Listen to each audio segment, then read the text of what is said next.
Bismillahir Rahmanir Rahim. Mr. President, Excellencies and distinguished members of UN General Assembly, we thank you for convening today's debate on the situation in Afghanistan. It is my pleasure to be here with my accompanying delegation as the General Assembly adopts its annual resolution on Afghanistan. This occasion is reflective of the international community's strong consensus on the imperative of ensuring stability and prosperity in my country, and we look forward to the emergence of a peaceful regional environment. This year again, the delegation of Germany demonstrated its excellent leadership of intergovernmental negotiations on the draft resolution that will be adopted later today. We thank the mission of Germany for its efforts in this regard, and more broadly, my appreciation to all delegations for contributing to the negotiations process. Mr. President, 71 years ago, yesterday, Afghanistan became the 52nd member of this great family, the United Nations. Since the late 1970s, my country has undergone severe trauma after suffering tremendous losses caused by imposed conflicts in the war against terrorism and violent extremism, which is still hurting us. Despite the hardship, today Afghanistan has regained its status as a responsible member of the international community. The unanimous adoption of this year's resolution signals the overwhelming support of the world behind us as we continue our quest to achieve lasting peace and prosperity in Afghanistan. My presence here today is a testimony to the importance that the people and government of Afghanistan attach to this resolution, and more specifically, to its more focused implementation. We therefore expect and request that member states view this resolution from a similar perspective.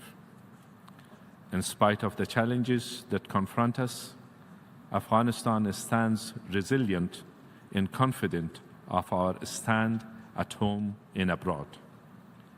We are a nation firmly committed to the ideals of the UN Charter and vision of global landscape pillared on peace, sovereignty, mutual respect, and cooperation for common benefit. We equally value our bond of partnership with the United Nations, which has always stood in strong support and solidarity with my nation, especially in the most difficult of times. Today, UNAMA and all UN agencies on the ground continue to play an important role in helping us with various aspects of recovery, rebuilding, humanitarian assistances, and seeking a peaceful resolution to our political and security needs. We welcome the Secretary General's UN Reform Initiative and hope that it will expedite our visualization of a one UN approach in Afghanistan.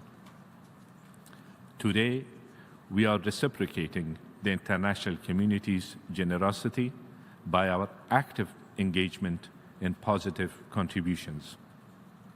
Afghanistan's recent election to the Human Rights Council for the first time, our membership of ECOSOC, Vice Presidency of the General Assembly, active involvement in other forums, in the successful adoption of 2 Afghan-initiated resolutions countering the threat posed by the improvised explosive devices, and International Day of Remembrance of in tribute to the victims of terrorism, attest our national will, our diplomatic efforts, and our eagerness to be an effective global contributor.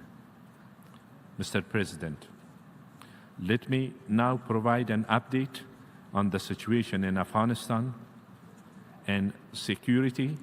Over recent months, our national security forces have effectively thwarted attempts by the Taliban alongside the affiliated Haqqani networks, as well as elements of Al-Qaeda, Daesh, and other recognized terror groups from making any notable gains or capturing a major urban center. We are not dealing with one, but several terror outfits that either mirror each other under different labels or indirectly support overlapping agendas. We are grateful to all international partners for their contributions, for equipping and training our security forces who have courageously, at a high cost, led the fight against the same international terrorists and violent extremist groups that threaten us, the region, and many others beyond our borders. The resolution also reaffirms the importance of the international community's continued support for Afghan national security forces. To this end, we have adopted new measures to complement and better coordinate with newly announced strategies by the United States, NATO, the European Union, and others, which came at our long-standing request in the context of sustained international support for security, stability in Afghanistan, whether military or civilian in nature. We firmly believe that a condition-based approach and clear focus on resolving the problem of regional terrorist sanctuaries and support system are core issues that will get us closer to peace and stability. They also form the cornerstone of our new national security strategy to defeat terrorism, work with nations that share our threat perception, and protect our people against politicized violence. We have long asserted that we seek friendly relations with all nations. We have used every opportunity to make it clear through words and deeds that we will never allow our relations with any single country or group of countries to overshadow or adversely affect relations with other countries in the region or beyond. Afghanistan is to be seen as a strategic asset and a platform of cordiality for all. We consider negative state rivalries and the use of violent proxy forces as counterproductive. There is no good or bad terrorist or violent extremists. We need to agree to fight all forms and shades of terror. We can and should no longer harbor or support one group while fight another and claim to be fighting terrorism in all its dimensions. Mr. President, this year's resolution also recognizes the centrality of Afghanistan's role in leading peace efforts within the framework of Kabul process to supplement initiatives for action-oriented cooperation. These efforts will also be guided by the Afghanistan High Peace Council new strategic plan, centered on a whole-of-society approach in promoting peace.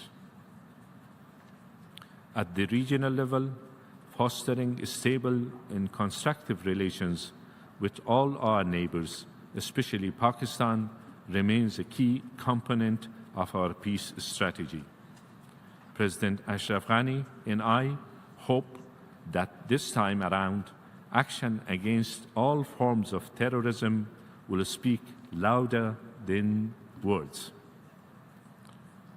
It should be noted that changing the status quo can only be possible when terror subsides, infringements on our territory comes to a halt, and safe havens are shut down.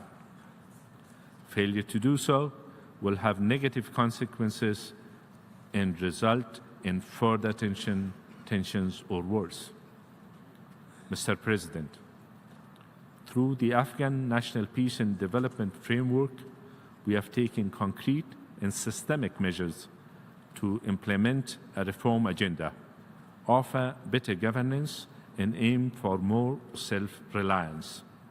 Our economy, hurt by the 2014 end of combat mission of international forces, which relied on a large-scale military expenditure, has turned a corner and is giving signs of recovery, especially in the private sector investment and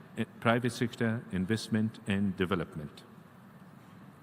Since the formation of the Government of National Unity, domestic revenue has seen important gains, which in turn have helped us shoulder more responsibility for our security and development needs.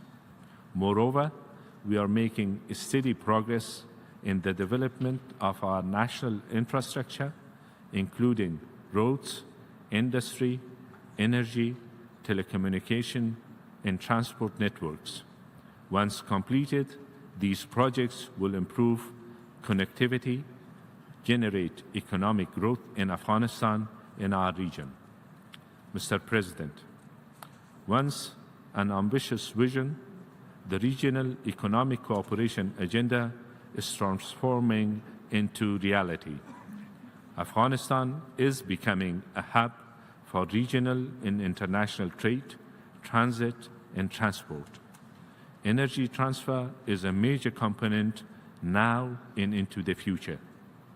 I am pleased to highlight the successful outcome of the 7th Regional Economic Cooperation Conference on Afghanistan, RECA, held in Ashgabat, Turkmenistan last week, where Afghanistan, regional countries, and other international stakeholders recommitted to the full implementation of at least 18 major regional projects. These include Kaza 1000 and TAPI energy and natural gas initiatives, as well as the Chabahar transport and transit project. The recent historic signing of Lapis Lazuli route agreement between Afghanistan, Turkmenistan, Azerbaijan, Georgia, and Turkey marks another important development and advancement of economic and cultural links in the region. Additionally, the air corridor with India has increased trade volume between our countries, while major railway projects with China, the Islamic Republic of Iran, and Kyrgyz Republic and Tajikistan are also moving forward. All in all, these mega projects hold the promise of propelling a new era of economic prosperity for the wider region. Mr. President, we in the Government of National Unity recognize that strengthening good governance in the rule of law is an imperative for our stability and prosperity. We are making all efforts to fulfill the commitments we made at the London, Warsaw, and Brussels conferences in 2014 and 2016. The National Strategy for Combating Corruption, a living document which was adopted in September, lays out clear strategies and solutions for systemic reforms across government institutions and agencies. One such example is the Public Civil Administration. The Supreme Court, Attorney General's Office, the Anti-Corruption Justice Center have so far tried over 1,000 cases of corruption, bribery, and abuse of authority, including senior-ranking officials. We have made clear to our people and our international partners that the principle of accountability will not be compromised at any cost. In the era of fiscal sustainability, we have improved our financial systems to the point where it is now declared in conformity with the international standards. Our efforts in the areas of the rule of law and governance will continue as a matter of priority. Prevailing insecurity has also led to an increase in drug production in some parts of the country.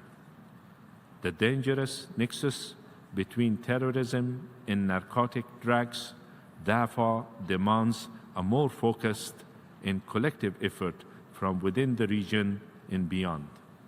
Mr. President, full participation of women in the socio-political processes and economy remains a core priority, in line with the UN Security Council Resolution 1325. Today, Afghan women proudly represent our country in all spheres. I would especially like to thank more than 8,500 women who are serving in our security forces. Their contribution and sacrifice is helping us deal with cases of criminality, violence, and abuse. Finally, I want to draw your attention to the most important aspect of political stability. Learning from the past and assuring free, fair, and transparent elections, we are in preparation mode alongside the Independent Election Commission to bring necessary reforms to the electoral process to make sure that public trust and participation is restored to this critical pledge. We are committed to holding parliamentary elections in 2018, followed by presidential elections in 2019. We thank the UN and all other partners for their help in this regard. Mr. President, to conclude, I can say with utmost confidence, inshallah, that the contributions, investments, and joint sacrifices made in these past 17 years have made a huge difference. From a domestic standpoint, the notable gains made across various sectors have had a profound impact in improving the lives of ordinary Afghans across our country. Our civil society is vibrant, our free media is functioning as a check and balance system, and our growing youth population is less inclined to leave the country, looking at opportunities and prospects at home. Just 2 days ago, our under-19 national cricket team won the Asian Championship in Malaysia. All in all, we are committed to continuing this journey based on the wishes of the Afghan people and enjoying the support of the international community. Once again, security being a vital priority for us and those who are affected by insecurity across our region and beyond at this important juncture. Let us reinvigorate the spirit of international partnership and effective engagement on which the global fight against terrorism began 17 years ago. Doing so provides the best guarantee for security and prosperity of all our nations. Thank you.